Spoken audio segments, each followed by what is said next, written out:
તો ગોરધન ઝડફિયાના નિવેદનને લઈને કોંગ્રેસ નેતા ગીતા પટેલે પ્રહાર કર્યા છે। ગોરધન ઝડફિયા ભૂલી ગયા છે કે ગુજરાતમાં ભાજપની સરકાર છે। સમાજને સલાહ આપવાને બદલે સરકારને સૂચન કરવું જોઈએ। દારૂના દૂષણથી દરેક સમાજના પરિવાર પીડાઈ રહ્યા છે।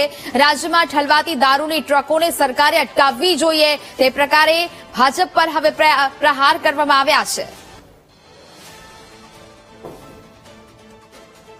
ગોરધનભાઈ ભૂલી ગયા છે કે બીજેપી સરકારમાં છે। ખરેખર સલાહ આપવા કરતા સૂચન કર્યું હોત કે સમાજ કેવી રીતે આમાંથી બહાર નીકળે અને સમાજના યુવાનો કેવી રીતે બહાર નીકળે।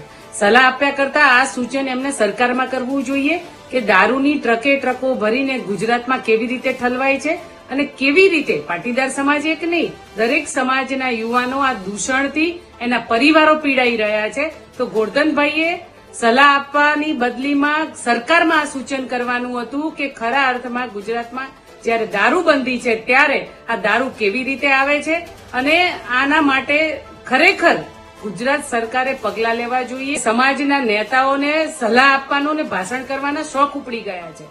ખરેખર યુવાનોને જો બહાર કાઢવા હોય તો ગુજરાતની અંદર જેવી રીતે પોલીસ હપ્તાઓ લે છે એ બંધ કરવા જોઈએ ને। ગુજરાતની અંદર જયારે દારૂની ટ્રકો ઘૂસે છે એને કેવી રીતે આ ગુજરાત સરકાર બંધ કરી શકે એવા પ્રયત્નો કરવા જોઈએ।